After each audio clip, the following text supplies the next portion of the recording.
մի ժամից 2026 թվականն է, նոր տարին իրենց բանտախցերում են դիմավորելու 4 սրբազաններ,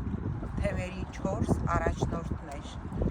Նոր տարին իր բանտախցում է դիմավորելու հայ մեծագույն բարերարներից մեկը։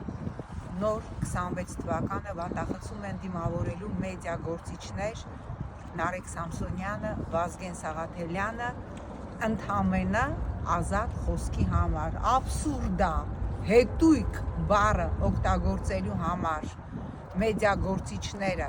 կալանքի տակ են, 2 ամսով կալանքի տակ են եւ դեռ հայտնի չէ նրանց կալանքի ժամկետը ինչքան կերկարացվի,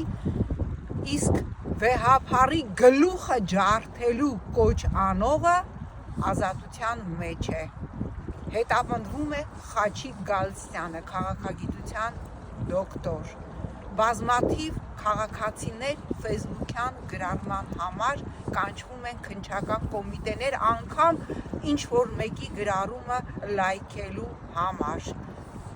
Նարեկ Սամսոնյանը եւ Վազգեն Սաղաթելյանը ազատության մեջ են, իսկ նրանց դեմ քրեական գործ հարուցածը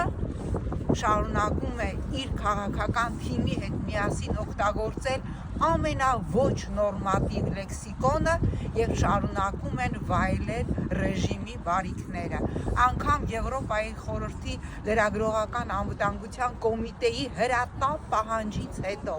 ազատ արձակել Նարեկ Սամսոնյանին եւ Վազգեն Սաղաթելյանին, ռեժիմը շարունակում է անարձագանք թողնել Եվրոպայի խորհրդի կարևորագույն կառույցի պահանջներից մեկը։ Ինչու? Որովհետեւ Նիկոլի օգտագործեց տերմինոլոգիայով եվրոյոնջաների համար այս ռեժիմը այն կատարյալ գործիքն է, որով իրենք մեր ռեգիոնում լուծում են իրենց աշխարհաքաղաքական խնդիրները։ Ես չեմ ուզում լինել վատատես, ես ուզում եմ հավատալ, որ մենք թույլ չենք տալու 26 թվականի հունիսին այս ռեժիմի վերարտադրությունը, որովհետև դա լինելու է Հայաստանի պետականության ավարտը։ Եվ գիտեք,